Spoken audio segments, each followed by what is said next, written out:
this year, 2017, marks the 525th anniversary of Christopher Columbus's journey to the New World, and author Andrew Rowen has released his new historical novel, Encounters Unforeseen, 1492 Retold, and the book recasts the epic voyage that has shaped cultures, religions, and ideologies for centuries. And we're happy to have Andrew join us on Big Blend Radio's Champagne Sunday show today to talk all about the book and his travels, his research on this, and why he wrote about Christopher Columbus. So everybody, go to his website, andrewrowen.com. He's also on Facebook, and, of course, you can get the book on Amazon and all those great stores. Welcome, Andrew. How are you? Howdy. How are you? We're doing good. Okay, so Christopher Columbus. What was that day where you decided, I'm writing a historical novel on Christopher Columbus? Well, it was quite a few years ago now, maybe 10 years where I got the idea, and then it took a little maturation. What I wanted to do was write a bicultural depiction of 1492. You can read bicultural histories of the settlement of the Americas by Europeans in the 18th and 19th century, where you can see a Native American voice side by side with the European voice. For example, there are lots of depictions of Sitting Bull and General Custer side by side, where you can see both viewpoints. When you go further back in history, there are less bicultural dramatizations. And when you get back to 1492, I didn't really find any in my reading. So about 10 years ago, I noticed that, and I was practicing law, and I began to read about 1492. It hadn't been a focus of my reading prior to then. And I read the primary sources, and I read a lot of the secondary material. And I formed a judgment that there was enough primary source information about the encounters between Columbus and Europeans on the one hand and the Taino Indians of the Caribbean on the other to write perhaps not a history but a valid historical novel depicting both viewpoints. And what I really wanted to do was present the event through protagonists of, equivalent gravity and equivalent dignity as human beings, instead of recounting the history from Columbus's perspective. So my book is really a bicultural dramatization of 1492 and the history leading to 1492, examining and dramatizing the lives of three historic Taino chieftains, Cannibal, Guacanagari, and Garionex, side by side with Columbus and Queen Isabella of Spain. And now I also read that you had actually traveled to a lot of the locations that Columbus traveled to. Would you have been able to capture, the stories of the Taino chieftains if you had not traveled to those places? I mean, to actually kind of understand their culture, if instead of reading actual. I mean, there's not that much literature. That's a very good question. Yeah. I think the book research is really important, and what makes my book, in my view, obviously historically valid. But traveling to the sites gives you insights a number of ways into what happened. First, the physical environment illuminates what people must have thought when they met each other and the distances involved and so forth. But the Taino culture still exists in the Caribbean, and meeting people down there was very informative. I spent time in the Dominican Republic, in Haiti, which of course Columbus renamed Hispaniola. The Tainos called it Haiti. And I went to some of the northern islands in the Bahamas, including San Salvador which the Tainos name for was Guanahani, where Columbus probably first landed. I went to the Turks and Caicos to see the island where I think one of the Taino chieftains was born. It's now called Middle Caicos in the Caicos Islands, but the Tainos called it Aniana. I also went to Europe to try to, understand Columbus better and to understand Queen Isabella and King Ferdinand. Well, Queen Isabella, she sounded like you could write a whole book on her. Oh, you certainly could, and there have been many written. What I try to do is dramatize her life comparably to the Taino chieftains and Columbus. And she was a woman, a girl, born a girl, without a clear path to the throne. She had older brothers. It was a male-dominated society. For the reasons explained in the book, she decided to seek to contest the throne, and she became, one of the major queens of history in a male-dominated society. It was a very interesting life to study, actually. Now, you've taken on, this is a huge, huge project, trying to show something historically from several different sides instead of just one side. And, the background of it's a little sketchy, so you have to fill in details based on what you've read and where you have visited. Is there any point in there where you thought this should be a movie? I haven't thought that far ahead, actually. If someone wants to make a movie, that would be great. But it took me 6 years to do this book. Yeah, and in the course of doing the book, I've done research for what happened in the next decade. 1494 through 1496 is really the period of the brutal subjugation of Haiti, the Taino Haiti, by Columbus and his successors. And then there's a period of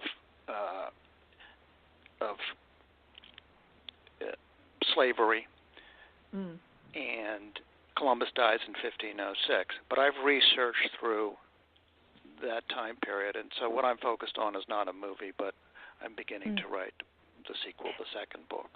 There's so much to this. I know Nancy started to write a historical novel on Kenya when we lived, because we lived there for many years, and then we lived in South Africa when she was compiling everything, and I was still a little kid running around and getting there. Yeah. And this is pre-computers, okay, and this is probably in the 80s, and she had a friend with a newspaper business, and he gave her a big roll of newsprint, and they're big, and we know about printing, with the magazines and stuff, but this was even prior to this. And so she's writing this novel, and to do everything, and luckily we'd been there, so at least we'd been there, but then of course then you still want to go back, because when you were there you didn't realize you're going to write a novel, so it's good that you knew you were writing something. But all of a sudden we had this chart of the world around the house. Everything, all our paintings, everything got taken off the walls. There was this chart of the world of the typewriter was invented here, so put this here, because she couldn't write about this or that. I mean, this is just way back when kind of thing. But when you look at going to the places, getting the actual stories and speaking with the actual people, and then also being in the place, seeing how it is, and then looking at actual research documents, to put it all straight of the story, did you work in timelines, and then how do you put it into the novel side? How do you balance all that? Because that's a very good question. Yeah. I really, it wasn't linear, but for the first, I would say, 2 or 3 years, I focused on research, and I compiled a long set of notes, largely chronological, sometimes broken up by society, sometimes broken up by individual, of the various protagonists and cultures and so forth. I then, had read the primary sources, which I think is key to this. Yeah. I never would have been able to do this with respect to a Lincoln or a Washington. You need to be a professional academic with years to spend. But actually, the primary sources relating to 1492 and the history leading up to it are not that great. They could fit on your dining room table, stacked a bit high. But it is a doable and knowable project. I then turned to writing it, and I don't think I had decided in the first 2 years that it was going to be a novel. I typically read history more than novels, but I wanted to write something that allowed the reader to experience the event through the eyes of both the Taino and the European and Columbus, not just to understand it. So I decided to go a novel. Then it took me about 3 years to write, and this is my first book. I think I wrote it. Well, champagne toast to you. I think I wrote it 3 or 4 times, actually. And I had a number of friends who have published books, and they gave me the comments of real friends. In other words, they told me what was good, and they told me what was bad. And so it took quite a bit of time to do. And, I can relate to your story of having maps all over the place and charts all over. My wife was a little disappointed that I kind of took over the living room and made it the writing room. Yeah, it happens. But, this is why, reading your novel, and I know I will read it again, and because I have to read it again, because I know I miss details I should remember, because I read late at night after a busy day, and I'm like, okay, I know I got to go back to fill in some of the details, and I almost feel like I'm reading it from different sides, and there's so much in it, and I like some of the details that you have. Like I like when the islanders see the big ships for the first time, and the Christopher Columbus crew sees their little canoe thingies, and they're like, wow, they can make a little boat out of one log, and the other side is looking and saying, wow, they got all those logs and made a great big boat. I'm paraphrasing really badly here, but no, you got it. You got it.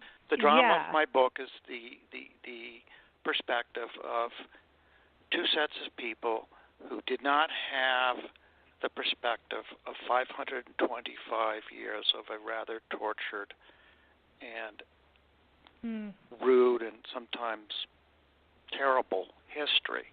Yeah. These were people who were totally surprised to see each other on each side. The question for the Tainos was, were these pale beings spirits or men? Were they friend or enemy? Yep. Mm-hmm. The question for Columbus was, where am I? He had promised Isabella and Ferdinand that he was going to achieve Marco Polo's Cathay, China, and he never admitted to himself that he hadn't achieved it. And then his second question, frankly, was, how may I subjugate these people to be vassals of Ferdinand and Isabella peacefully?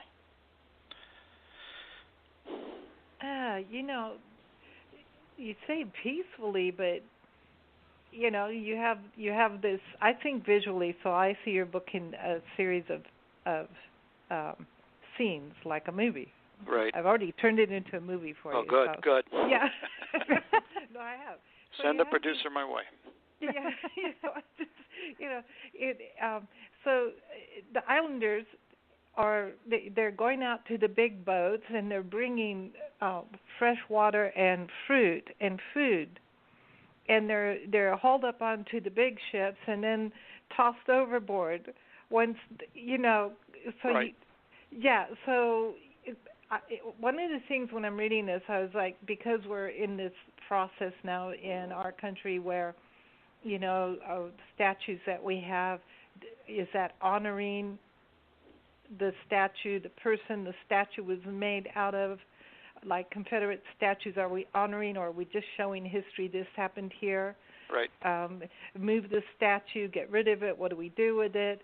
Who's going to be upset? Who isn't? And all, like, you know, we're kind of revisiting our history, which shows you just how important history is. Otherwise, we wouldn't even be talking about it. You know, we'd still be. Yeah. So it's so important to us where we came from, how we got here. So when I look at this, okay, so you have this where, okay, the islanders are nice enough, generous or scared enough, whichever you want to call it, to give fresh water and fruit and food. They haven't figured out that Columbus is the enemy yet. Yeah, and so then, okay, we'll keep these guys over here and toss the rest overboard. I mean, thanks a lot, Christopher. You know? So I have a hard time, because one of the things I was thinking when you go through this book, is Christopher Columbus going to come out a bad guy or a good guy? Yeah. Well, I think what I try to do is be objective. Like most of us, I had a very pro-Columbus upbringing, focused on, you know, admirable qualities, which he did have, such as perseverance through adversity, being a self-made man, being a great mariner, and being the reason, obviously, that many of us are here. But it had ignored the atrocities and bad things he did to Native Americans. I think modern historians use the word erased. That part of the history was erased. And Columbus did do atrocious things. It mostly happens after the period of my first book, which ends in 1493, when he begins the period of subjugation and slavery. But you can see in his thoughts in the book the concepts underlying the brutal subjugation of Native Americans that occurred in the following centuries. So, you know, what Columbus and Isabella and Ferdinand didn't realize was that, nope, the Tainos and the rest of, you know, Native Americans obviously wouldn't accept that the Pope in Rome said the New World was for the Spanish sovereigns. They resisted. And I'm not going to give away who it is, but I think you can tell by the end of the book that the very first Native American chieftain to, you know, fight in armed combat against the European invasion, is how he would have viewed it, rightfully, was one of the chieftains in my book. And, you know, Columbus didn't know what to expect, but as soon as his invasion was resisted against, then the atrocities began. So is it fair to say, because I look at this, you know, there's something about history, you know, that keeps repeating itself, but it takes different forms. I kind of look at this history that we're talking about now being repeated, but looking at it in a scope or a concept of let's just rape, pillage, and plunder our planet for the good of a few that get all the money kind of thing. Isn't it the same thing? That's a very insightful thought. History does repeat itself. Let me come at it a slightly different way. Okay. When we look back at civilizations in the past, like Greece, Rome, some of the Chinese dynasties, some of the Indian Mughal empires. We look to them and know that we've technologically advanced from them, but that they had concepts and practices and social norms that maybe we can look back to and see that they were good. One of the things that I discovered in my research was how admirable the Tainos society was. And I try to say that objectively, not putting it on a pedestal, but it was a civil society. It was tolerant of its peoples, and it was peaceful among itself. The Taino chieftains lived peacefully. They did have a tribe. They warred against the Caribs of the Antilles, but they lived peacefully amongst themselves. Food was treated as communal property. No one hungered. They had time for leisure. They had a game that's much like our soccer or volleyball combined, which they played on a field that is much like a football field. They sang songs to record their history. And I had never thought that there was an Aboriginal people in the Caribbean, and by Aboriginal I mean it in the technical sense, and any anthropologist would say they didn't have a written language, and they didn't have significant metallurgy. That was possibly more civil and tolerant and peaceful than the United States in 2017 or the world. Right. Or Athens or Rome. Yeah, I'm so glad you said that, because our experience in living in Kenya, and we did live out in the bush and with different tribes, and I have to say that when you were with one particular tribe, you would find it to be just exactly what you have described, peaceful among themselves. Now, I will say the women were always second class, third class. They came way below cattle. Yeah. That's for sure. Women have always been like a subspecies, but anyway. A subspecies. Well, no, they were. They were treated pretty much like that. And they did have slaves from different tribes in their history.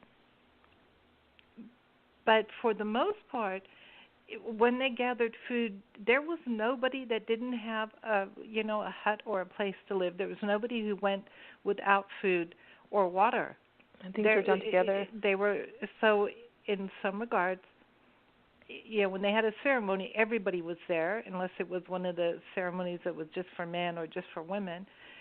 It was, in a lot of ways, more civilized until, or if they had a war with a different tribe, a bordering tribe, or white people interfered. But then you take a look at our history and European history. We seem as humans to have a problem with borders. Yeah. Right. There are things we could learn from the Taino society. Yeah. What I find interesting too, the Taino society, what you're talking about them and their culture, when you look at what the Native American culture here, so what we did as a government to the Native American tribes and putting them into reservations, putting them into schools, and taking them off of their land, and I mean what we did was changing their religion. Yeah, cutting their hair. I mean, there's just and killing them. Like what happened at Wounded Knee, and now here we are. Just even now with the Dakota Access Pipeline issues, but anyway, when they got separated out everywhere and put into schools and moved from their land, they got split up, and also their history was oral. It was storytelling. And now, like through a lot of interviews, we've done with different tribes and tribal spokespeople and just historians too, they are really trying to reconnect in some ways and connect the different tribes are trying to get together because they are trying to document their history. They're having a hard time with their history now, and to get their youth to even remember their language. So what was it like with the Taino, and I'm sorry if I keep getting that name wrong. I want to go Taino for some reason. But anyway, what was it like trying to understand their history, even speaking with them, and trying to understand, because weren't they also more on the storytelling, and even in Africa that was the way it was? That was this oral history, all of it. There's a bit of difference between what happened to the Tainos and the Continental tribes such as Apache or Sioux. Mm-hmm. The Tainos were almost completely subject to genocide 525 years ago. There were isolated pockets that survived, but most of the survival was through intermarriage and interrelations with the Spanish colonists who came over. Mm-hmm. So there was, I think, a lapse, not total, but a much greater lapse in the carrying on of oral traditions over 525 years and an almost complete genocide, compared with a continental tribe where the event, the bad events occurred, 250 years ago or even less, and there were and are survivors who have continuously carried on an oral tradition. But when I was traveling in the Dominican Republic, there has been a resurgence of interest and I think pride in the Taino heritage of many people living down there. And I actually went, and this was in the eastern part of the island, below the Bay of Samana, to a small village where the people were having what I would have called, and I can't remember what they called it, a kind of cultural therapy session with a official of some kind to, think about what were their Taino roots, their heritage. What foods did they have that were the same? How did they construct their buildings the same? What dance ceremonies were similar, and so forth. And I was invited to participate in that. I found it very interesting. And I remember it was kind of about that time that I began to realize that, we in the United States, the English-speaking United States, don't realize how many words we use. Oh, yeah. That are actually Taino. Yeah. I mean, I can rattle off a few now, and you don't even need for me to translate. Huracan. Oh, wow. Yeah. Tobacco. Oh, wow. Papaya. See, we got Canoa. we got these words from somewhere. We didn't just make them up. Right. And we just pronounce them differently, that's all. And I'm still trying to figure out how can people in the southern United States speak differently than people in California. Why did the accent change? I'm trying to figure out. It's just hotter over there. But we all have different. No, but I mean, it is funny that the accent changed as it went across the states. Right. And so you have to wonder how come.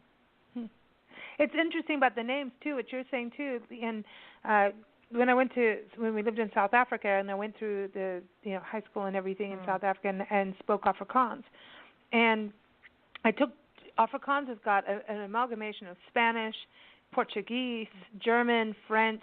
Dutch. I mean, Dutch obviously Dutch, is the main thing, but Dutch is also derivative of all these other things too. And so I learned this, and then at the same time I decided, why don't I do German at the same time? Stupid thing. Don't do German at the same time. So that had to go out the window. But when we got to this country, and here comes, now we're going to go to Mexico, and then I was like, there's Mexican Spanish and then Castilian Spanish. And as soon as I started, and I spoke a lot of different languages through as a young person, Xhosa, Swahili, all these different things, and they have far few words to learn. You just put them into one big sentence. But we went and we lived in Mexico for a while, and I started to learn Mexican Spanish or speak Mexican would be the proper way to say it. There were these words that were the same in Afrikaans. And like they say muy bueno, and in South Africa they say baie mooi, it's beautiful, wonderful. There were these words, and I got totally messed up because of the similarities. And so, like what you're saying, how that comes over to English. So, how did that happen? Did Christopher bring those words? I mean, is it just from everyone traveling around and sharing the words? I mean, some of the words I just said are native to the Caribbean, or at least to the New World. I mean, they don't have hurricanes in Europe, so the Taino word hurricane became it. Mm-hmm. Tobacco, of course, is a New World thing. And, on the second day after he landed, someone handed Columbus tobacco, and he didn't understand what it was for, but over the course of the voyage they learned how people smoked. And so another good example is the Taino word hamaca, which is hammock. Europeans didn't know the device of a hammock. Yeah. That's how the Tainos slept. They slept in hammocks suspended in their houses. And so I think it's kind of natural that words like that just get exported. Yeah, because they can only say the name that they were told that we call that. You don't have that over where you have it, so that's the name of that. They called they had a crop that Columbus had never seen before called maize, corn. So that's where that word comes from.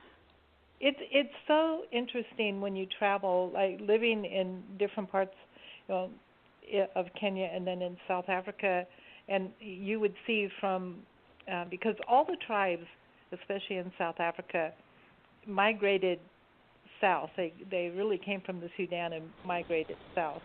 So there's a lot of borrowed or used words that you will understand no matter what tribe you're with. They know that word. They just say it a little bit differently. It's the same like maize and easy or and so it takes you a while to figure, that's what you mean. And it's interesting because when you go and tell somebody else, you're going to say it totally wrong, and then they'll take what you said as that. That's how you say it, and it isn't. Yeah, that's how it's like playing post office with history. I know it is. It's interesting to me. To me the Spanish side of this is so fascinating because England really did its take of going around and exploring and taking over different places through the world. Everybody did. But it's been interesting over the last year. We've been doing a lot of interviews of different places around this country, all Washington State, and every time I turn around, Spain is involved. It's like Spain really wanted to take over everything. Like they, I don't. So did the British. I know, that's what I was saying. There's so much we always think of the British, but Spain, they were like. They had like a hunger for it. Like they really did. I mean, look at Mexico they got here first with Columbus, and then they ended in the Caribbean and Central and South America, and moved north into North America. John Cabot, who was a contemporary of Columbus, and I can't remember the precise year he sailed. It was 1496, I think, or 1498, one of those. He came in the north, and so the British focused their colonization in the North America, and they eventually competed with each other. It's interesting. I mean, because having spent so much time in Africa, sorry to keep going back there, but watching learning about the colonization of Africa, it's really very similar to. You're right, and that is in my book. And the very first story in my book is an African story about the Portuguese exploration of Africa, and Columbus went to what is now Ghana, which is in my book. And I went there, too, to talk about a place I went. Oh, cool. And that was just as interesting as going to any other place. You can see the fort that the Portuguese set up. It became a slave trading center. Yeah. Columbus went there and kind of to credential himself when he was trying to get King John of Portugal to sponsor his voyage.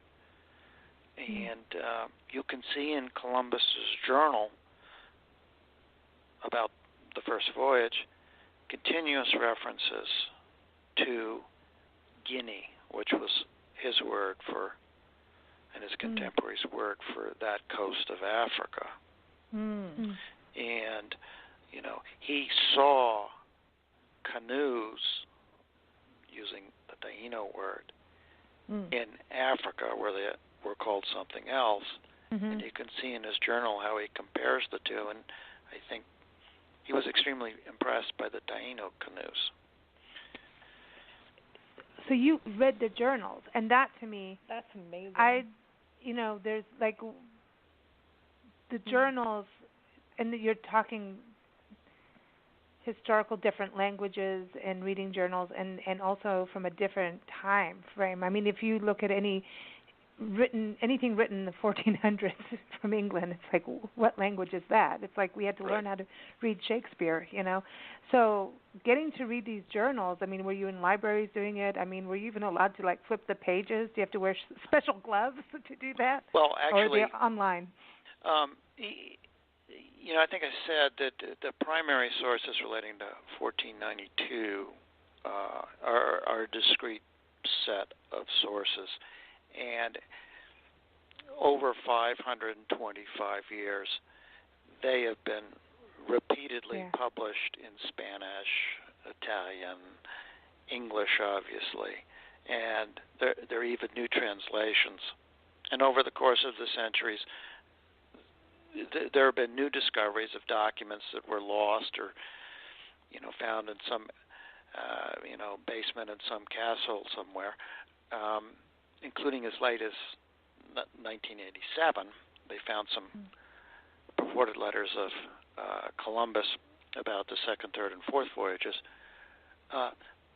But most of them have been translated into English. I do read Spanish. There are portions of the primary sources that are in Spanish, but basically the research wasn't hard from that point of view. And I rarely went to a library. You can get most of these books, and since I'm kind of old-fashioned and mark things up, I need a physical copy. So I would order them and mark them up. Is it okay? I'm trying to find the right way to word this question, but having spent time in Kenya where we went to a place where it was supposed to be the cradle of man, and we went down this little whole thing, and you could see different levels of rock sediment and bones and things. Old Levi Gorge? Yeah. And so this is now, the cradle of man. And then recently I read, they found an earlier bone or a skull of man, and so we're older than we think we are, and now it's in Morocco where the cradle of man might be, but it might come back to Kenya at some point. Still the continent. Okay, so what I'm trying to point out is that our history of mankind and what we've done and who we are changes, just like in North America we have hummingbirds, but the earliest fossil of a hummingbird is in Europe, and they don't have hummingbirds there anymore. So things change. So my point being, and my question being, in all your studies, is it fair to say maybe we could stop fighting each other over religion and concepts and things because it keeps changing, and no matter how you were taught in school, that doesn't necessarily make it 100% correct because it can change, especially when you're coming to history. You're kind of getting to the real heart of my book, which is, or one of its hearts, which is to compare and depict with equal gravity Christianity and the Native American Taino religion of spirits. I tried to present both religions' origin stories. In other words, God created the earth and man in the Christian religion, and in the book I depict the analog origin story of the Tainos. And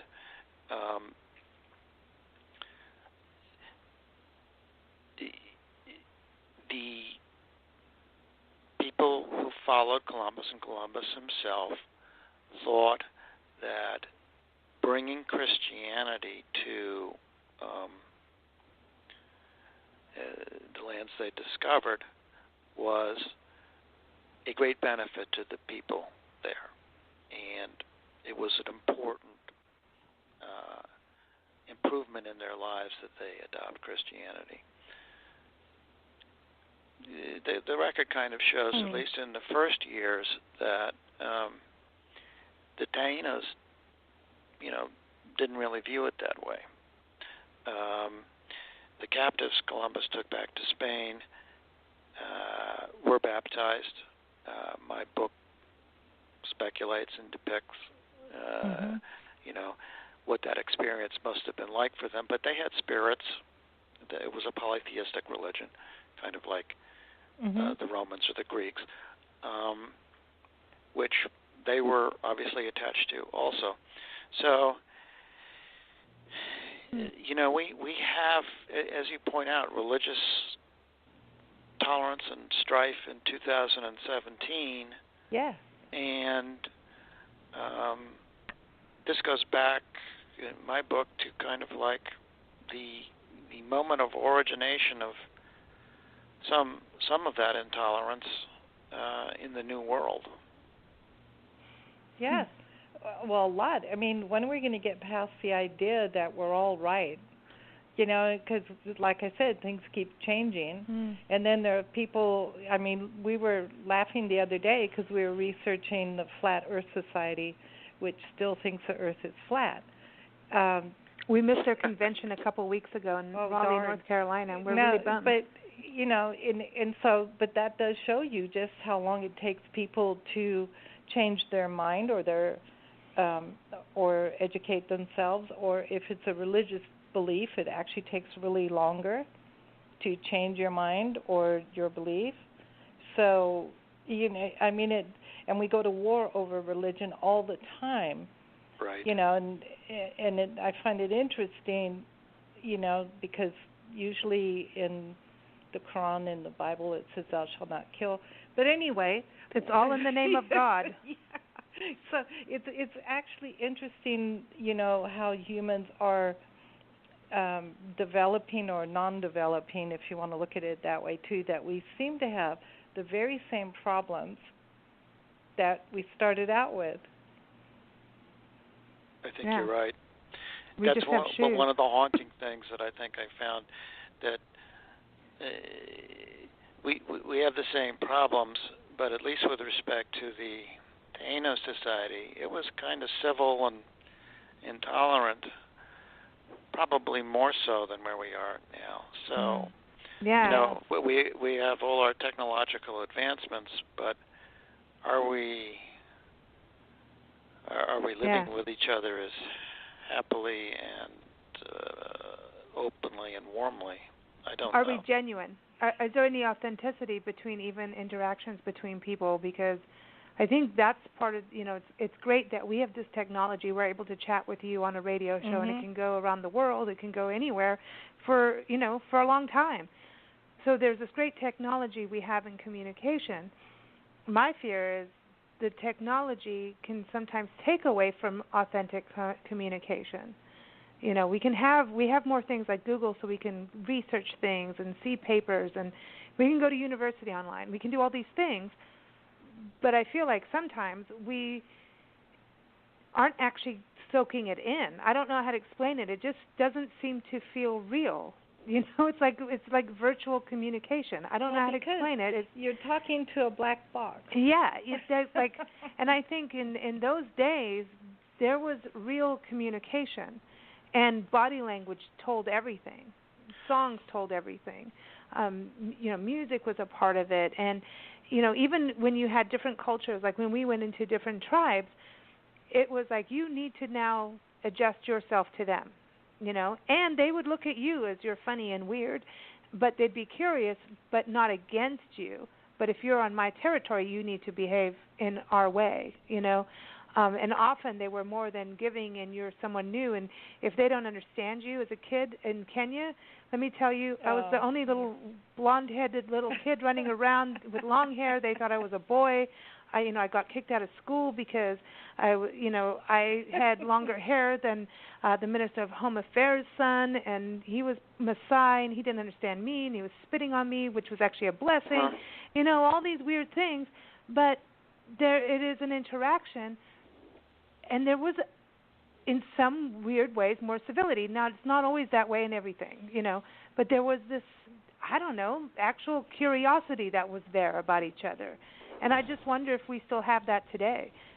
Does the curiosity go away with technology?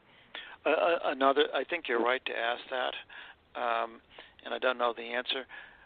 In the course of my research, in the period after the book, where Columbus is communicating with Isabella and Ferdinand about the second, third, and fourth voyages, the communication from Columbus to Isabella, one way, took 3 months, and the same back. So you can see communications between peoples where they don't have any expectation of hearing back for 3 months, and if the ship sunk in between, never. And I think it made them more thoughtful in what they wrote. They spent more time saying things. There wasn't going to be an email back saying, well, what about this, what about that? You had to cover more bases. And, you really had to be thoughtful about the absence of being able to have a dialogue. No, it's true, because now Google says, like, if you send an email by mistake and you said something wrong, you can now delete it, do it quick, do it this way. So there's no responsibility in communication anymore. And I will say this because, and people know I have this attitude about cell phone communication with really badly typed messages that are and you might as well speak some other language because I don't know what you're saying, so please don't do it unless you're going to type it right. You have so many characters, you're going to explain this and say that and direct this, and you want that done over here in so many words or less. Right. And I think we developed... You're absolutely right. We developed a language from cavemen. We developed a language which is supposed to make us a little higher in the totem pole than animals, and we're going right back to the caveman as far as I'm concerned. Wow. Yeah. Well, we are. We developed this language to be able to communicate so the other person could understand exactly what we meant. That's why we have all these verbs and adjectives. Now we're going back to you can't use them. Yeah, I know, but now... No, seriously, and your sons have to do it. Well, I'm hoping Y2K happens. No. Late. And I'm saying we're losing, okay, how would you like to just put your book into a text message, please? Yeah. Another thing we're losing is the ability to try and communicate across the language barrier. Yeah. In the 15th century, someone like Columbus had to go places. He didn't have Google Translator. Yeah. That's which can get you in trouble. He didn't even have a dictionary of words, and he had to figure out how to communicate. He did it in Iceland, he did it in Chios, Greece, he did it in Ghana, and when he came to the New World, there were no words in common whatsoever. There was not even a phonetic commonality. So, and I try to show this in the book. What were these communications like? You had to do a lot of sign language, and you had to do a lot of body language, and it must have been frustrating. And you could tell in Columbus's journal, he says a number of times, I'm frustrated. I don't know where I am. It's hard to communicate. We don't know whether we're communicating. And, we just don't have that experience now or tolerance for doing that. But people in the 15th century who were travelers had to do it all the time. Yeah. And I think it did lead to a kind of appreciation of where the other person was coming from that is kind of lost now when you don't have to do that interrelation. You just get everything translated for you on Google. I don't know about that. Well, I think you have to have the personal, we do a radio show, we talk to people, and there's a moment where we all talk over each other because we miss that 90%, of 90% of our communication is body language. I think that's the stat of that. And you can communicate just, Nancy and I can look at each other, and she knows me. She already knows if I'm doing something good or bad. I know she's my mother, so there you go. But there are things that you can see, and feel. It's not just eyes seeing. You can sense energy through your body. You can tell if someone. You can walk down the street. If someone walks by you and you get that vibe, a lot of times it could be that vibe, or just an interfere in general. But you can feel if there's something wrong. You know what I mean? You get that vibe. You're right. Yeah. So, real quick before you go, I wanted to just touch on the fact that today is the anniversary of Puerto Rico, in regards to not of its of being Puerto Rico, that Christopher Columbus founded or went ashore to Puerto Rico, but he had seen it the day before. This was November 17th, 1493, and he at first named it San Juan Bautista, and later it became Puerto Rico. I think because of gold, or it being I didn't even know they had gold and stuff out there. I didn't know that. Some kind of riches, but San Juan Bautista is interesting to me that he would call it that because there is San Juan Bautista in California, in Central California, which is known as the city of history, and it's got a lot of history in regards to here comes the fathers and the missions and taking Native Americans in, and what the whole mission history of what happened to Native Americans through that. So it's kind of interesting, this parallel line of what happened. It's interesting that just to me that was going to be the name. That just happened today. I was just looking that up. I was like, look at that. Columbus picked names for various islands that either were of the royal family or Christian saints, or in some cases people he met in Spain he promised the names of islands to. For example, the island Guadalupe, he promised the monks at the monastery of Santa Maria de Guadalupe in Guadalupe, Spain, that he would name an island for their monastery. I don't recollect how he named Puerto Rico, but the name for Puerto Rico that the Tainos had, the real name, the original name, was Boriquen. Huh. What do you know what that means? Well, it's just the name for the island, Boriquen. Oh, but so he came in and renamed them all. But it could be lost in the difference in how people pronouncing, like Bori could be Puerto. I mean, you know how people in different right. Yeah, they say it the way they say it, but that's not exactly the way they heard it. But they can't say it the way they heard it. That's definitely how the country Haiti got its name. Yeah. The Taino name for the whole island. Well, they had a number of names, but one of them was Haiti. Yeah. So apparently Puerto Rico was known. He called it the Rich Port because I'm just looking this on Google right now from the Smithsonian Magazine. It says it was gold in the river. I wish they had gold in the river right now in Puerto Rico. I really do. I wish they Columbus had named a lot of rivers the River of Gold. Really? He was a promoter. You know, he promised Ferdinand and Isabella that they'd be rich with gold. So, you know, there are a lot of places he went which bear the name Gold. Oh, okay. All of them actually had it. Yeah.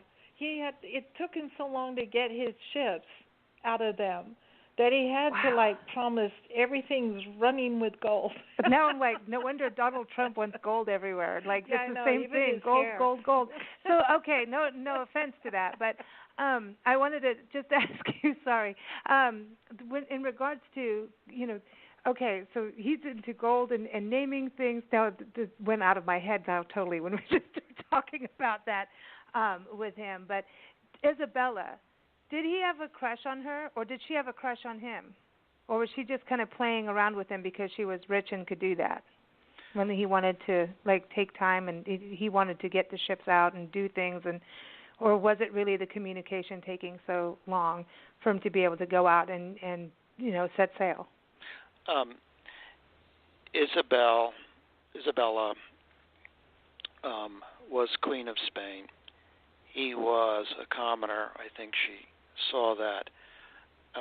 History glamorizes their relationship as, did they have a crush on each other? I didn't see that from the historical record.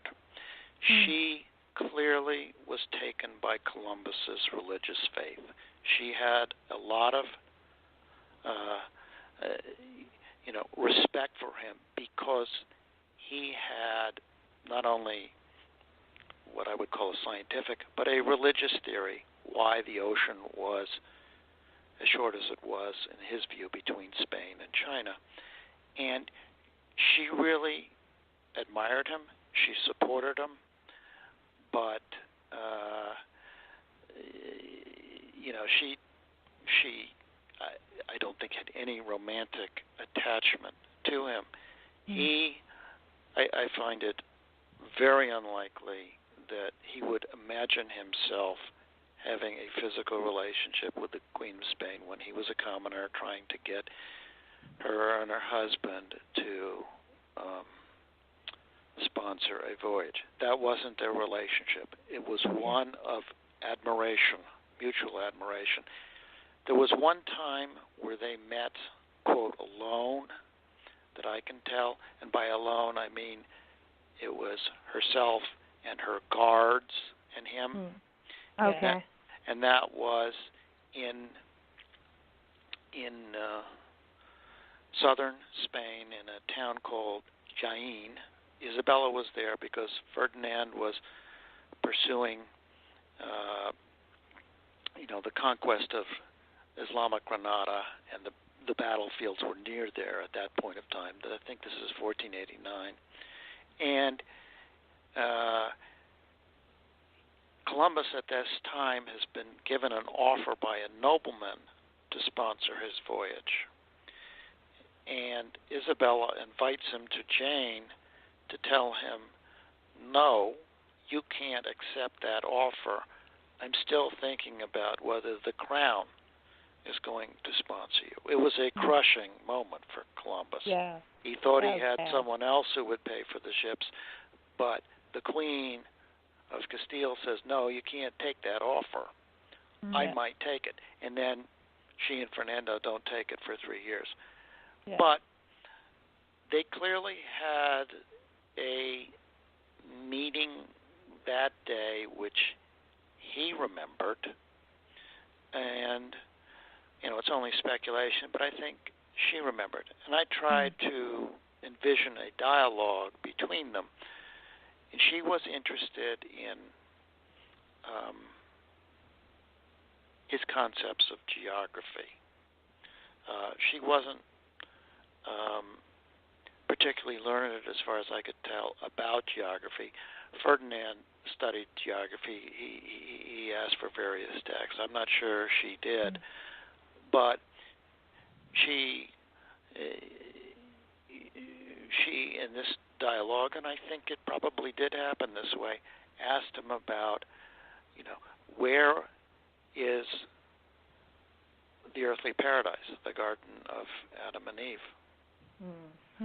because that was of concern to her. And Columbus, on his third voyage, thinks he's found it. So this was very real to them. The Bible and the Bible stories of how the earth was created and Adam and Eve and Noah and the flood and all that. Columbus believes on the third voyage that he's close to finding the earthly paradise. And Isabella, deeply religious, I think was concerned with that as well. Wow. Andrew, we're gonna run out of time here. Okay, before we sorry. go, it's been it's fascinating. I know. And Nancy, I'm like, I know, radio time. Real quick, what is your champagne toast? And it's an important thing. Champagne toasting is good. I want to give 2 champagne toasts. I heard Shelley's toast to Thanksgiving and the ladies preparing stuff, and I want to toast Thanksgiving. Those of us that are here in the New World because and part of Columbus should be thankful and celebrate everything we have and our, great country. It's not perfect, but it's a great country. I think it's also important to celebrate the next day after Thanksgiving, which is Native American Heritage Day. It occurs on the Friday after the Thursday of Thanksgiving. And, the reason I wrote my book was so that people see both sides of the story. And, I just celebrate thinking about both sides on Thanksgiving and then Native American Heritage Day. Right on. Congratulations. And I meant it about Champagne Toast to your first book because it's an epic book. I mean, it's an epic book about an epic voyage, and I know it took so much work, and we're excited that you're doing more. Big time. So please keep us posted, and fabulous conversation. Thank you so much for keeping us educated. Nancy and Lisa, it's been a pleasure.